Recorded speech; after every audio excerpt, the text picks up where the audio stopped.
এই হাত পিনটা নড়ছে, আমি জানি না। এই তুমি চুপ করে দাঁড়াও, সবাই তোমাকে দেখছে। হ্যাঁ, ভালো করে মন দিয়ে শোন। ডুরালুমিন কি কি দিয়ে তৈরি জানিস? অ্যালুমিকা ম্যাগমা মানে। ধামাকা শুরু করা যাক। হ্যালো এন্ড ওয়েলকাম সবাইকে আমার ইউটিউব চ্যানেল অ্যাডভেঞ্চার একাডেমির আরো একটা নতুন ভিডিওতে। আমি তোমাদের মেন্টর সৈকত দাস। মাধ্যমিক খুব সামনে আমরা তো জানি, কিন্তু তারও সামনে তো সেকেন্ড সামেটিভ। তো সেকেন্ড সামেটিভটাকে ডিল করার জন্য, সেটাকে ফাইট করার জন্য আমাদের কিন্তু সুপার মক ধামাকা সিরিজ শুরু হয়ে গেছে, যার মধ্যে অলরেডি দুখানা কিন্তু ভিডিও আমি আপলোড করে দিয়েছিলাম। তোদের জন্য কয়েকটা 15 মিনিটের রিভিশন ভিডিও আমি আপলোড করেছি, যেটাতে ব্যাপক সাড়া পাওয়া গেছে। তোদের জন্য প্রত্যেকটা চ্যাপ্টার ধরে ধরে ওয়ান শট রিভিশন করে দেওয়া হয়েছে। সেগুলো সব কিছু লিঙ্ক আমি নিচে পিন কমেন্টের মধ্যে দিয়ে দিচ্ছি। যারা এখনো পর্যন্ত দেখিসনি অবশ্যই দেখে নে। আমি এটুকু চ্যালেঞ্জ দিতে পারি, ভৌত বিজ্ঞানে যদি ভয় থাকে, যদি ফিজিক্যাল সায়েন্স তো দুর্বলতা হয়, তোর একমাত্র উপায় এই জায়গাটাকে কাটিয়ে দেওয়ার।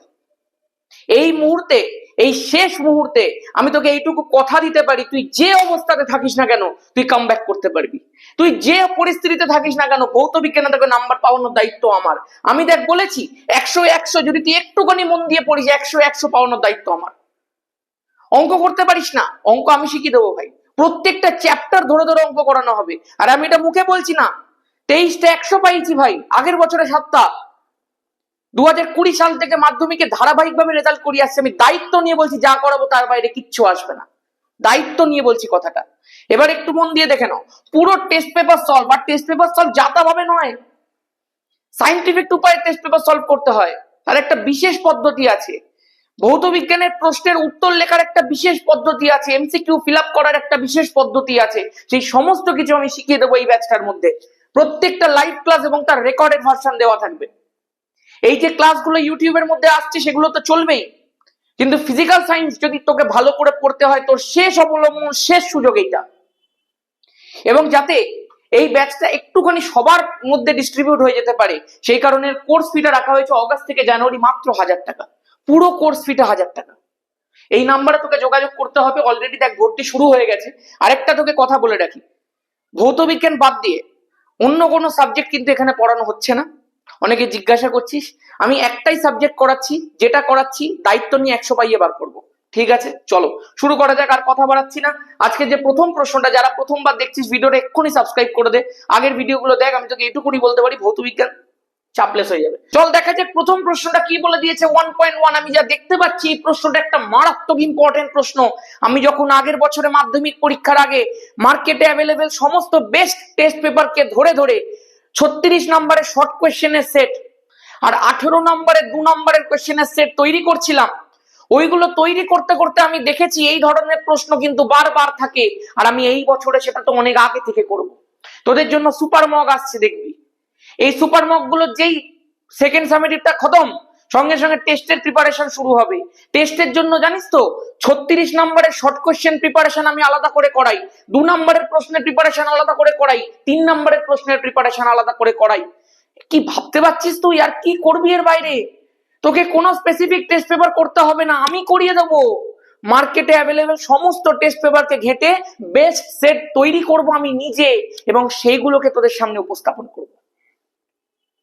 ওগুলো করলে ওর বাইরে কিচ্ছু আসবে না, আমি চ্যালেঞ্জ দিয়ে বলছি। আগের বছরের কমেন্ট সেকশন গুলোকে গিয়ে চেক করবি, বুঝতে পেরে যাবি কি ধামাকা করেছিলাম আমি।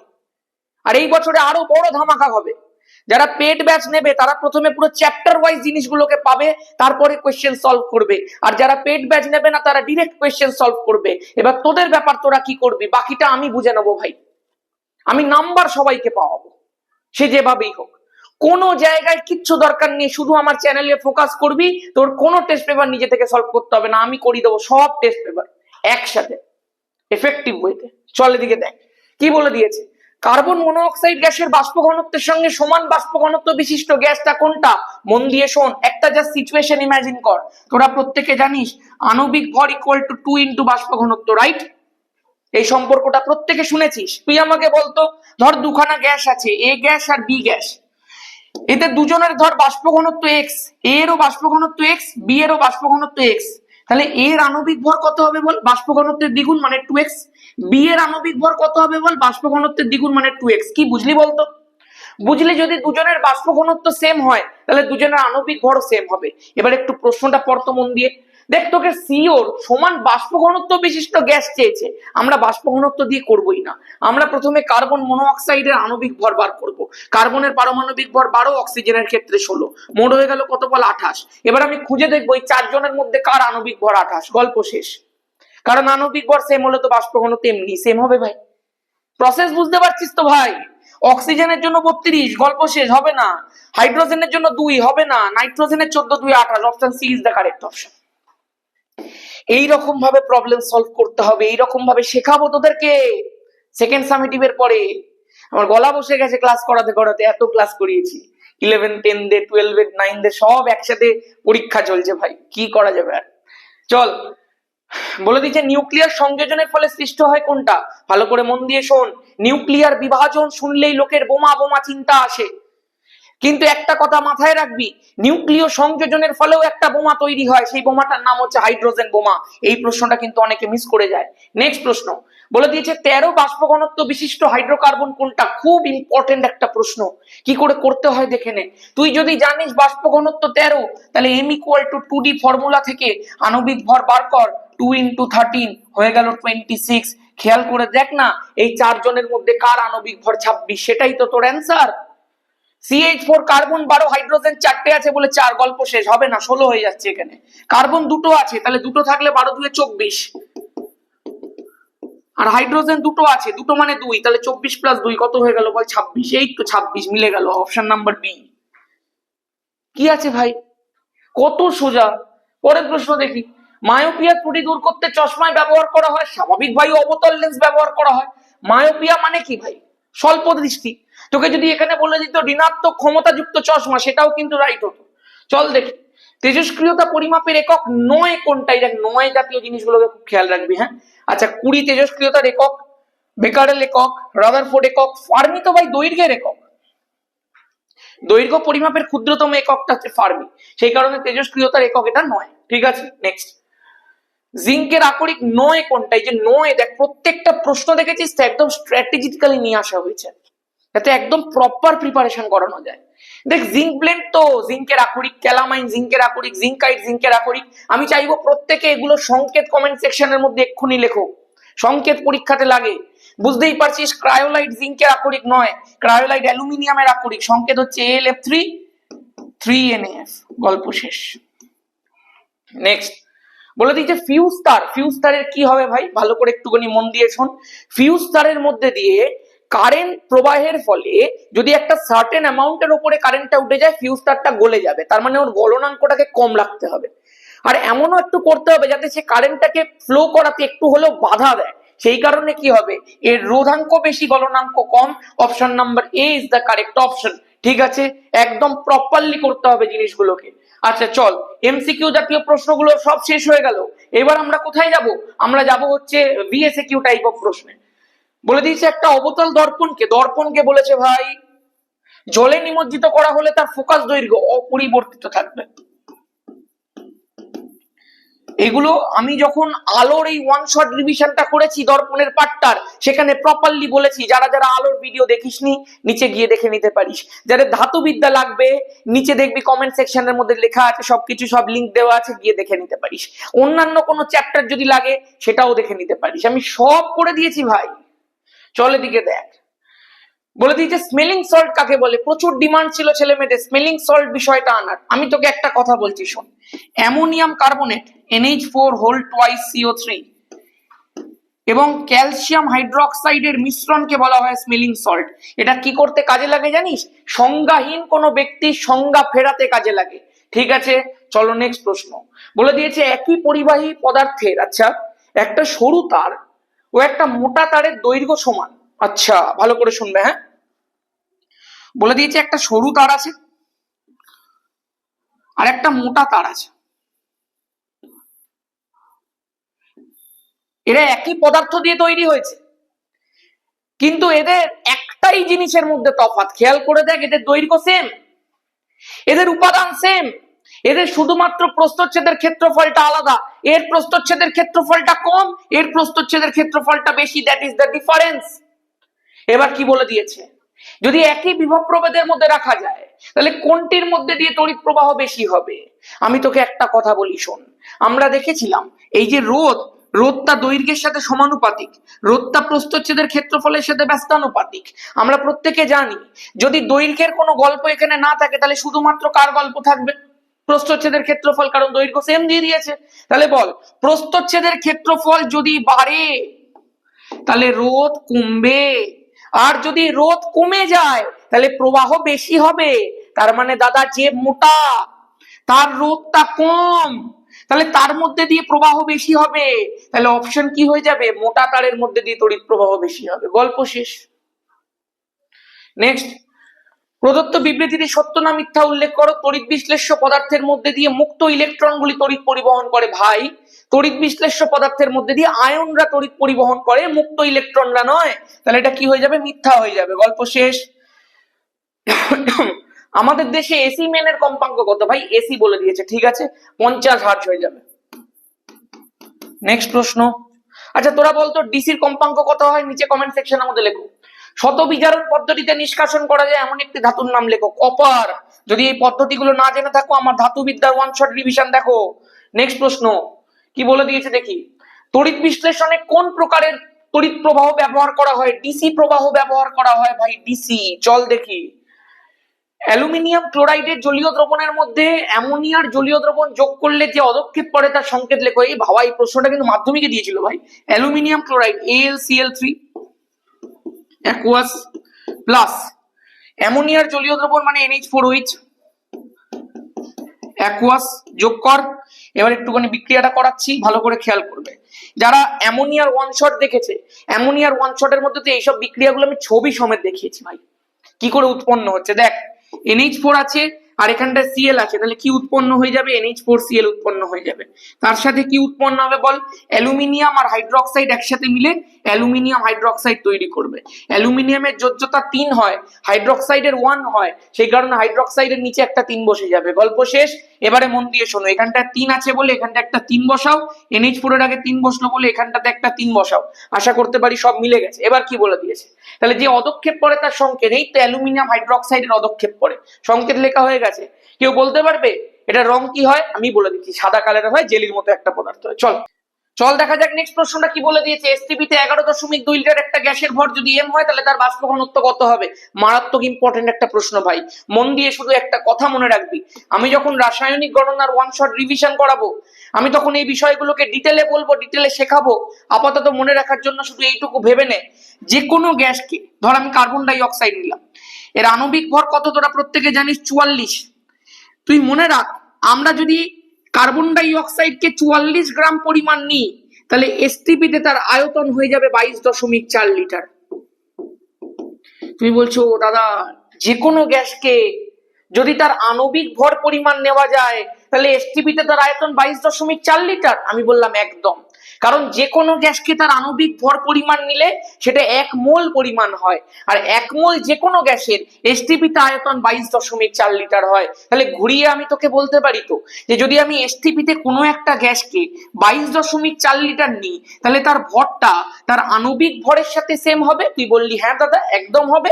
তাহলে তুই চিন্তা করে দেখ, এসটিপিতে 11.2 লিটার একটা গ্যাসের ভর এম দিয়ে দিয়েছে, তাহলে যদি 11.2 লিটার গ্যাসটার ভর এম হয় তাহলে 22.4 লিটার কত হয়ে যাবে ভাই তার ভর? 11.2 কে 2 দিয়ে গুণ করলে 22.4 হয়, তাহলে এম কে তুই 2 দিয়ে গুণ কর, কত হয়ে গেল বল? 2m হয়ে গেল। তার মানে দাদা তুমি বলতে চাইছো 22.4 লিটারের ভরটা 2m, তার মানে এই 2mটা গ্যাসটার একদম আণবিক ভর। আচ্ছা দাদা, আণবিক ভর আর বাষ্প ঘনত্বের মধ্যে তো একটা সম্পর্ক আছে। আমি বললাম কি সম্পর্ক ভাই? না আণবিক ভরকে যদি আমরা 2 দিয়ে ভাগ করে দিই তাহলেই তো আমরা বাষ্প ঘনত্ব পেয়ে যাই। আমি বললাম একদম। তাহলে তার বাষ্প ঘনত্ব কত হবে? না এটা যদি আণবিক ভর হয় তো এটাকে তুমি 2 দিয়ে ভাগ করে দাও, তাহলে হয়ে যাবে m। আমি বললাম একদম, এটাই বাষ্প ঘনত্ব। তার মানে দাদা আমরা এক কথায় মনে রাখবো এইভাবে যে এসটিপিতে 11.2 লিটার কোনো একটা গ্যাসের ভরই তার বাষ্প ঘনত্ব। আমি বললাম একদম। এই কনসেপ্টটা যাদের রাসায়নিক গণনা পড়া আছে তারা খুব সহজে বুঝে যায়। আমি আশা করতে পারি এখন যেটা বললাম সেটাও তুই খুব সহজে বুঝে গেছিস।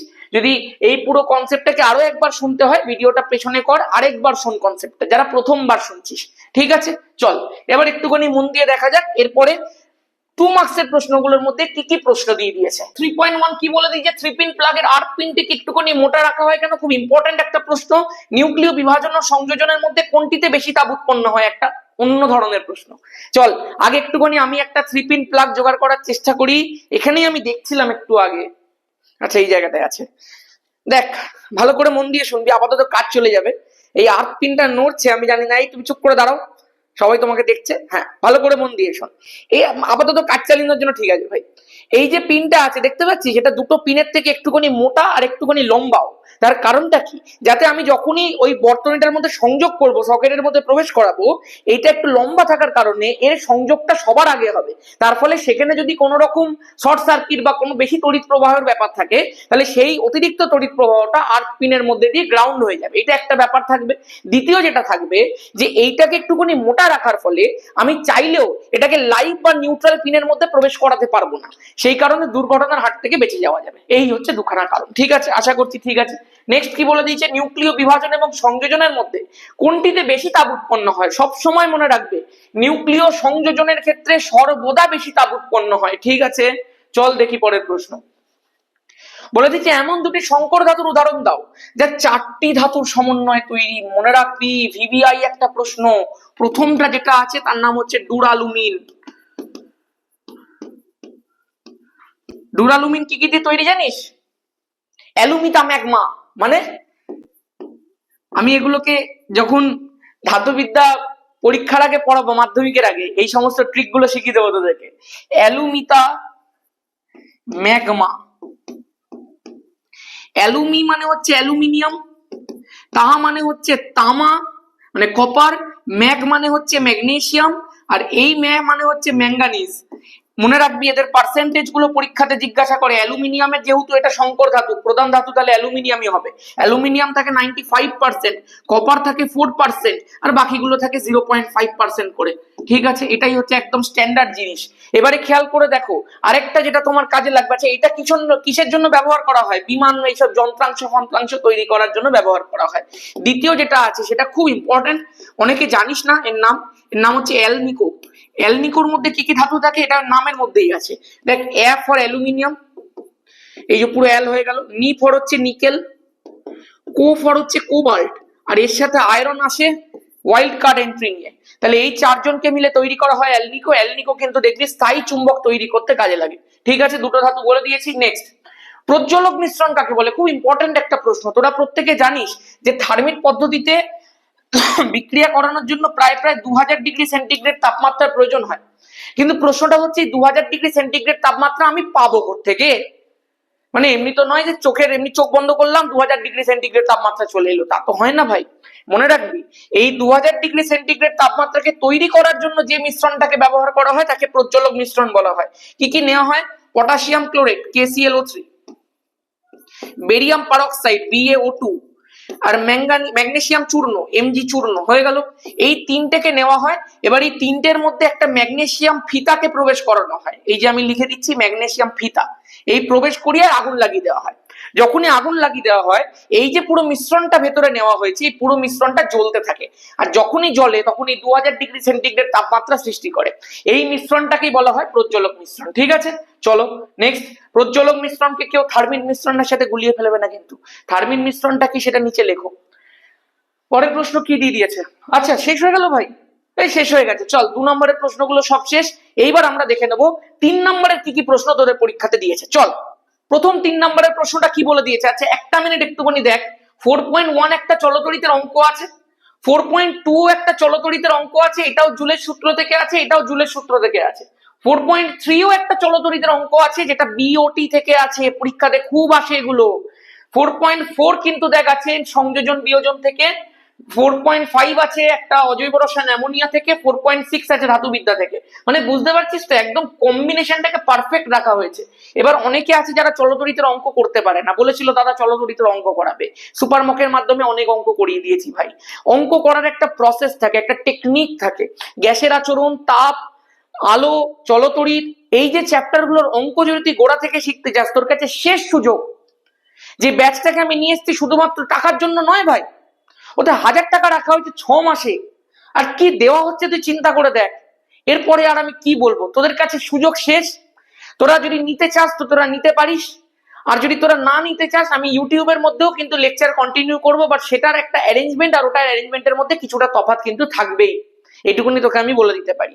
আরেকটা বিষয় শুনে রাখ, আমার 23টা মোট 100 আছে, আমাকে এই বছরে 50টা করতে হবে। আমি সেটা করার জন্য যা খুশি করতে পারি ভাই, আমি বাকিটা বুঝে নেবো আমি কি করব। এবার বাকিটা তোরা বোঝ তোরা কি করবে, কিন্তু আমি করেই ছাড়বো 50টা।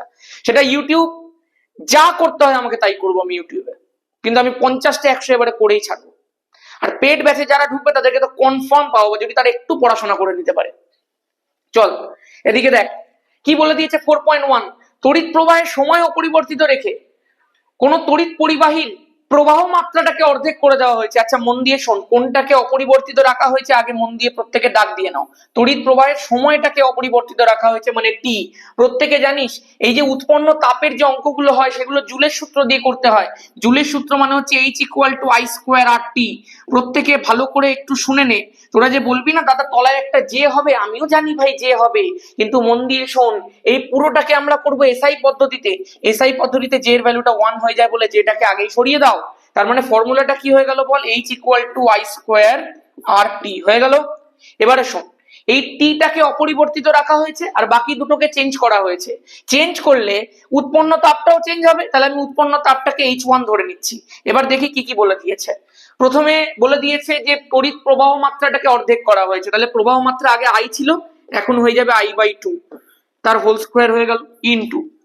রোধটাকে বলে দিয়েছে দ্বিগুণ করা হয়েছে, মানে রোধটা আগে আর ছিল এখন হয়ে গেল 2R, গল্প শেষ। টিটা আগেও যা ছিল এখনো তাই থাকবে। বলে দিয়েছে উৎপন্ন তাপ কিভাবে পরিবর্তিত হবে নির্ণয় করো, মানে আমাকে দেখতে হবে আগে উৎপন্ন তাপ H ছিল যখন I²RT ছিল, এখন I আর R টা চেঞ্জ হয়ে গেছে, উৎপন্ন তাপ কত হবে আমাকে দেখতে হবে। চল দেখি ভাই, মন দিয়ে দেখো। আমরা দেখতে পাচ্ছি I² নিচে 2 স্কোয়ার করলে 4 হয়ে যাবে, ইনটু হয়ে যাবে দেখো 2R, ইনটু হয়ে যাবে টি। প্রসেসটা শিখে নে, এই 2 দিয়ে এই 4 কে কেটে 2 হয়ে যাবে। তাহলে আমরা যদি এখানটা এভাবে লিখতে থাকি, ওপরে দেখো I²RT আসছে, I²RT আসছে, নিচে কত আছে ভাই 2 আছে। আচ্ছা এই I²RT মানে তো আগের তাপমাত্রা, আগের তাপটা H টা, তাহলে আগের তাপ ডিভাইডেড বাই 2, তার মানে কি হয়ে গেল, যে নতুন তাপটা সৃষ্টি হলো সেটা পূর্বের তাপের অর্ধেক। পূর্বের তাপটাকে 2 দিয়ে ভাগ করলে তবে এখনকার তাপ পাওয়া যাচ্ছে, গল্প শেষ, এটাই তো অ্যান্সার। আচ্ছা আর কি দিয়ে দিয়েছে, বৈদ্যুতিক হিটারের মধ্যে কোন তার ব্যবহার করা হয়। অনেক সময় কি হয় জানিস তো, আমরা এই ধরনের 3 নম্বরের প্রশ্নে প্রথমটা করে দ্বিতীয়টা করতে ভুলে যাই, খুব সাবধান। নাইক্রোম তার ব্যবহার করা হয়। প্রত্যেকে ভিডিওটাকে যদি এখনো লাইক না করে থাকিস লাইক করে দে ভাই, কি করছিস, চ্যানেলটা নতুন হয়ে থাকলে সাবস্ক্রাইব কর। আর এই নাইক্রোম তারের কম্পোজিশন নিচে লিখে জানা যে নাইক্রোম তার কিসের কিসের সংকর ধাতু, নামের মধ্যেই আছে। চল দেখি পরেরটা, পরের অঙ্ক কি বলে দিয়েছে দেখি। বলে দিয়েছে সমান রোধ বিশিষ্ট দুটি পরিবাহীর মধ্যে দিয়ে যদি একই সময়ের জন্য তড়িৎ পাঠানো যায়, তাহলে দ্বিতীয় তারের মধ্যে উৎপন্ন তাপ প্রথম তারে উৎপন্ন তাপের 9 গুণ হয়। পরিবাহী দুটিতে তড়িৎ প্রবাহের অনুপাত নির্ণয় করো। খুব ভালো একটা প্রশ্ন, চল এদিকে দেখ। যেহেতু আমাকে দুটো পরিবাহী বলে দিয়েছে, আমি H1 আর H2 ধরে নি তাপগুলোকে, বুঝতেই পারছিস যেটাকে অমিট করব কারণ ইকুয়াল টু 1 ধরে নিয়েছি। বলে দিয়েছে কি কি সমান, দেখ সমান রোধ বিশিষ্ট মানে আর এর ভ্যালু সেম, দুটি পরিবাহীর মধ্যে দিয়ে একই সময়ের জন্য, মানে এখানে টি এর ভ্যালুও সেম। ভাই খুব গল্প ভালো শেষ। তড়িৎ পাঠালে দ্বিতীয় তারে উৎপন্ন তাপ, তুই এক কাজ কর, যেহেতু শুধুমাত্র তড়িৎ প্রবাহ মাত্রাটাকেই তোকে পাল্টাতে হবে দু জায়গায়, তাই তড়িৎ প্রবাহ মাত্রাটাকে প্রথম ক্ষেত্রে I1 ধরে নি, তাহলে I1 স্কোয়ার আর ইন্টু টি। পরেরটার মধ্যে I2 ধরে নি, I2 স্কোয়ার আর ইন্টু টি। বুঝতেই পারছিস রোধ আর সময় সেম বলে দিয়েছে বলে ওগুলোকে আর কিছু কনস্ট্যান্ট ধরে নিয়েছি, কোনো পরিবর্তন করিনি, হয়েছে। এবার কি বলে দিয়েছে ভালো করে শোনো, এই স্টেটমেন্টটা খুব ইম্পর্টেন্ট একটা স্টেটমেন্ট। বলে দিয়েছে দ্বিতীয় তারে উৎপন্ন তাপ প্রথম তারের 9 গুণ হয়। অর্ধেকজন লিখতেই পারে না, দ্বিতীয় তারে উৎপন্ন তাপ মানে হচ্ছে H2, প্রথম তারের 9 গুণ হয়, মানে প্রথম তারে উৎপন্ন তাপ তার 9 গুণ মানে H1 ইন্টু 9। এই সমীকরণটা তোমাকে আগে লিখে নিতে হবে, গল্প শেষ। এবার মন দিয়ে শোনো, তার মানে দাদা আমরা বলতে পারি কি, তুমি H1/H2 যদি বার করো তাহলে সেইটার ভ্যালুটা হয়ে যাবে 1/9। আমি বললাম একদম। এবার তুমি H1 এর জায়গায় H1 বসাও, H2 এর জায়গায় H2 বসাও, গল্প শেষ হয়ে যাবে। দেখ সিম্পল ম্যাথমেটিক্স, H1 এর জায়গার মধ্যে বসাবো I1² RT, H2 জায়গার মধ্যে বসাবো I2 স্কোয়ার RT, নিজে খাতার মধ্যে করবে, কেউ দেখে দেখে ধরবে না কিন্তু বিষয়গুলোকে, মনে মনে ওইসব নয়, খাতার মধ্যে করবে। চলো এদিকে দেখো, ইকুয়াল টু 1/9 কমপ্লিট। এবার মন দিয়ে শোন প্রত্যেকে, RT ভ্যানিশ হয়ে গেল, তাহলে দেখ I1 square divided by I2 square equal to বেরিয়ে গেল 1/9। তাহলে তোকে বলে দিয়েছে তড়িৎ প্রবাহের অনুপাত বার করতে, তাহলে I1 বাই I2 অনুপাত কত হয়ে যাবে বল? 1/3 হয়ে গেল, গল্প শেষ। শেষ তো? কত সোজা, বুঝতে পারছিস? চল দেখি পরেরটা। আচ্ছা, এটা একটা বিওটির অঙ্ক। বিওটির অঙ্ক করার প্রত্যেকের আলাদা আলাদা স্টাইল থাকে, আমি তোকে আমার স্টাইলটা শিখিয়ে দিচ্ছি যে আমি কিরকম ভাবে বিওটির অঙ্ক করাই। প্রথমে এই অঙ্কটা একটুখানি ভালো করে পড়ে নাও, আমি আগে অঙ্কটা একটু ভালো করে পড়ে দিচ্ছি। বলে দিচ্ছি, একটি বাড়িতে 10টা 40 ওয়াটের বাতি, 5টা 80 ওয়াটের পাখা, একটি 80 ওয়াটের টিভি আছে, যেগুলো দৈনিক 6 ঘন্টা করে চলে। মানে প্রত্যেকটাকে, এখানে একটা সুবিধা দিয়ে দিয়েছে অঙ্কটার মধ্যে, বলে দিচ্ছে প্রত্যেকটা 6 ঘন্টা করে চলে। অনেক সময় কি হয়, বলে দেয় বাতি জ্বলছে 2 ঘন্টা ধরে, পাখা চলছে 3 ঘন্টা ধরে, টিভি চলছে 1 ঘন্টা ধরে, এরকম সেপারেট ভাবে বলে দেয়। কিন্তু এখানে তোকে বলে দিয়েছে প্রত্যেকটাই দৈনিক 6 ঘন্টা করে চলছে। বাহ, খুব ভালো কথা।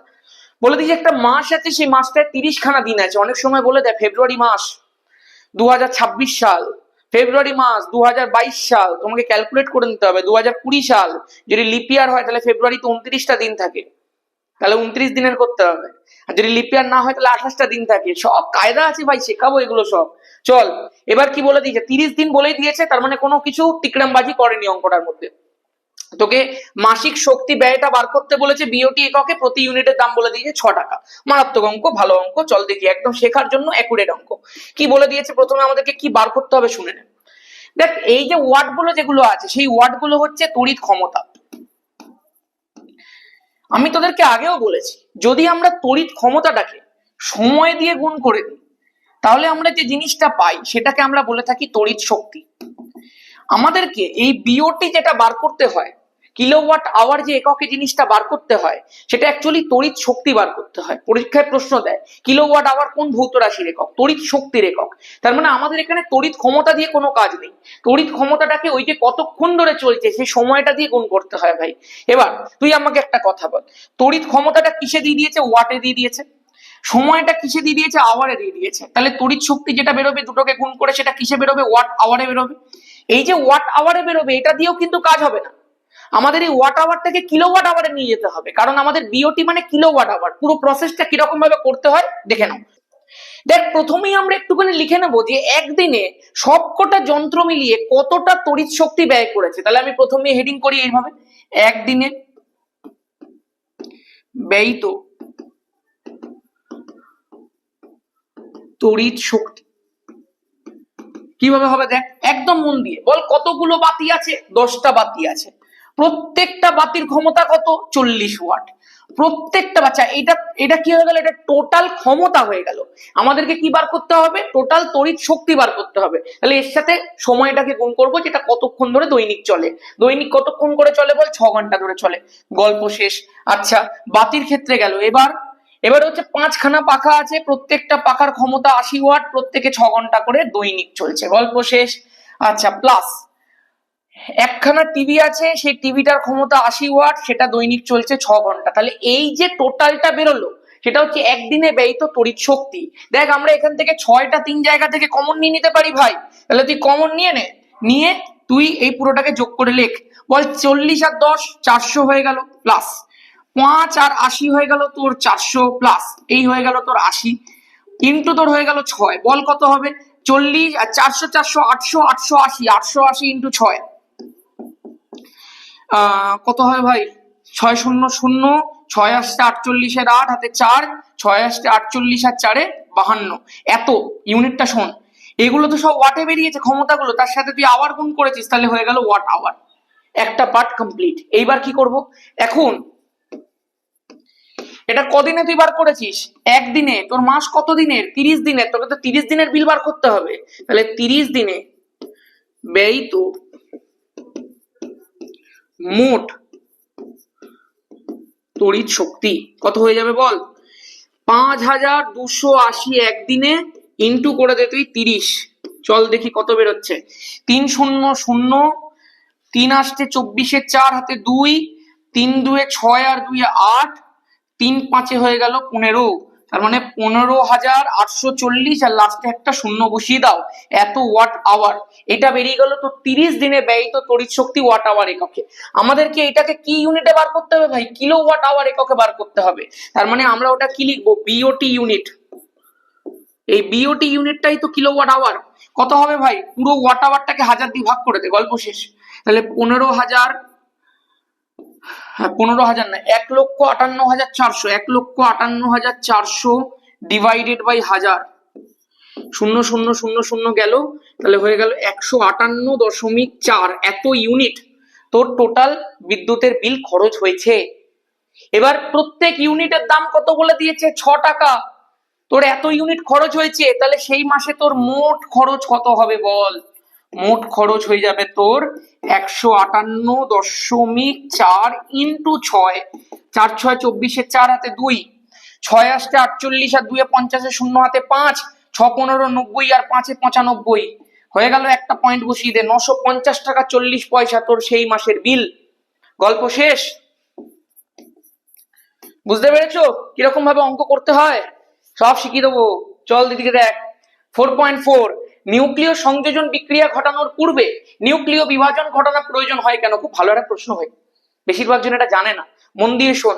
এই যে নিউক্লিয় সংযোজন প্রক্রিয়াটা ঘটাতে হয় না, ওই যে ছোট ছোট নিউক্লিয়াস গুলোকে যখন যুক্ত করতে হয়, ওতে বিপুল পরিমাণ শক্তি লাগে, আর সেই শক্তিটা যোগান দেওয়ার জন্যই নিউক্লিয় বিভাজন বিক্রিয়া ঘটাতে হয়। তার আগে নিউক্লিয় বিভাজনে উৎপন্ন শক্তি নিউক্লিয় সংযোজন ঘটাতে সাহায্য করে। নেক্সট, নিউক্লিয় বিভাজনকে শৃঙ্খল বিক্রিয়া বলে কেন? খুব সোজা একটা প্রশ্ন। নিউক্লিয় বিভাজন তোরা কি দেখেছিস? ইউরেনিয়াম 235-92, এটাকে একটা ধীরগতি সম্পন্ন নিউট্রন দিয়ে আঘাত করা হচ্ছিল। যখন আঘাত করছিলাম বিভিন্ন হ্যানত্যান উৎপন্ন হচ্ছিল, কিন্তু তার সাথে কতগুলো নিউট্রন তৈরি হচ্ছিল ভাই? 3খানা নিউট্রন তৈরি হচ্ছিল। মানে তুই কি বুঝলি? একটা নিউট্রন গিয়ে যদি আঘাত করে তাহলে কটা নিউট্রন তৈরি হয়? 3টে। সেই 3টে নিউট্রন এবার কজনকে আঘাত করবে? 3জনকে। সেই প্রত্যেকটা থেকে আবার কটা করে তৈরি হবে? 3টে করে, মানে মোট 9খানা। সেই 9খানা গিয়ে আবার 9জনকে আঘাত করবে, আবার সেই প্রত্যেকটা থেকে 3টে করে উৎপন্ন হবে। বুঝতে পারছিস? তাহলে এরকম ভাবে চেন আকারে নিউট্রন উৎপন্ন হবে। সেই নিউট্রন গুলো গিয়ে গিয়ে ভারী নিউক্লিয়াসকে আঘাত করে একটা বিপুল বড় রিয়াকশন তৈরি করবে। এই জন্যই নিউক্লিয় বিভাজনকে চেন রিয়াকশন বলে। যখন পারমাণবিক বোমা তৈরি করা হয়, সেই বোমাগুলোর মধ্যে এই অশৃঙ্খল, মানে একদম অনিয়ন্ত্রিত ভাবে শৃঙ্খল বিক্রিয়া ঘটানো হয়। আর যখন আমাদের নিউক্লিয়ার রিঅ্যাক্টরের মধ্যে করা হয় নিউক্লিয় বিভাজন, তখন একদম সবকিছু মেনে নিয়ন্ত্রিত ওয়েতে করা হয়। ঠিক আছে, চলো নেক্সট।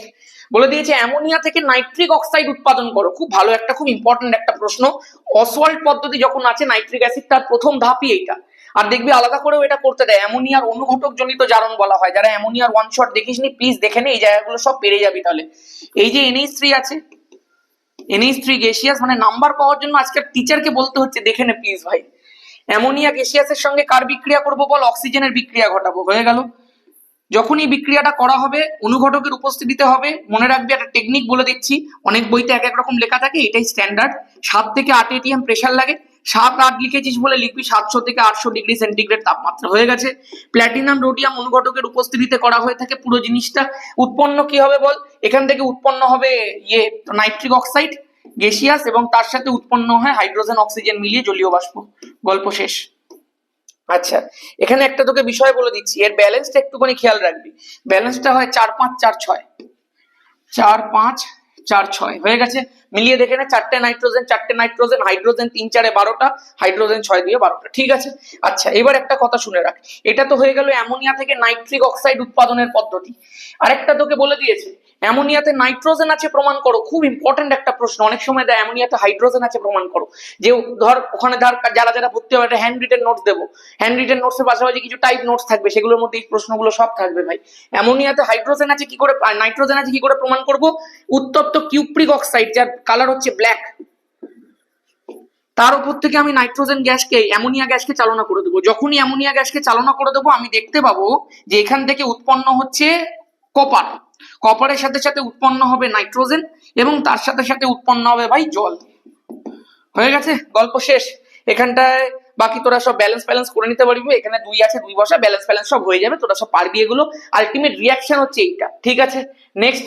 নেক্সট প্রশ্ন হচ্ছে কার্বন বিজারণ পদ্ধতিতে কোন ধরনের ধাতু নিষ্কাশন করা হয় যারা তড়িৎ রাসায়নিক শ্রেণীতে মাঝামাঝি অবস্থায় থাকে? মানে আমি বলতে পারি মধ্যম সক্রিয় ধাতুগুলোকে নিষ্কাশন করা হয়। মধ্যম সক্রিয় ধাতুর মধ্যে একটা এক্সাম্পল কি হতে পারে? জিঙ্ক হতে পারে। মনে রাখবে সব সময় কার্বন বিজারণ পদ্ধতি ডিটেলে আমার ধাতুবিদ্যার 1 ঘন্টার ওয়ান শট রিভিশনের মধ্যে করানো আছে, একবার দেখলেই ফিনিশ। এইসব জিনিসগুলো তো জলের মতো নেমে যাবে।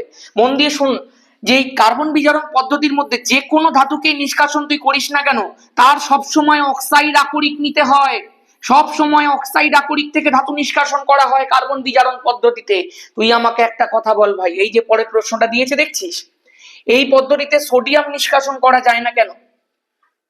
তোরা যদি তড়িৎ রাসায়নিক শ্রেণীটা দেখিস, দেখবি তড়িৎ রাসায়নিক শ্রেণীতে সোডিয়াম, পটাশিয়াম, ম্যাগনেসিয়াম, অ্যালুমিনিয়াম এগুলো অনেক উঁচুতে অবস্থান করে। আমরা জানি তড়িৎ রাসায়নিক শ্রেণীতে যত নিচ থেকে উপরের দিকে যাই তত তড়িৎ ধনাত্মকতা বাড়তে থাকে।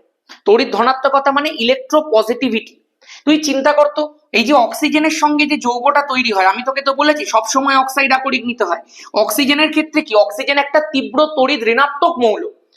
তুই চিন্তা কর, যদি আজকে সোডিয়াম একটা তীব্র তড়িৎ ধনাত্মক মৌল আর অক্সিজেনের মতো একটা তীব্র তড়িৎ ঋণাত্মক মৌল একে অপরের সঙ্গে যুক্ত থাকে, কার্বন বিজারণের মতো এত সফট প্রসেসের ক্ষেত্রে কি সম্ভব এদের দুজনকে আলাদা করা? কোনোদিন সম্ভব না। সেই কারণেই তোর সোডিয়াম, পটাশিয়াম, অ্যালুমিনিয়ামের মতো যে সমস্ত ধাতুগুলো তড়িৎ রাসায়নিক শ্রেণীতে ওপরের দিকে থাকে, মানে যাদের তড়িৎ ধনাত্মকতা অনেক বেশি, যাদের সাথে অক্সিজেনের খুব স্ট্রং একটা বাইন্ডিং হয়, তাদেরকে কার্বন বিজারণের মাধ্যমে নিষ্কাশন করা যায় না। তাদের জন্য তড়িৎ বিজারণ পদ্ধতি ব্যবহার করা হয়।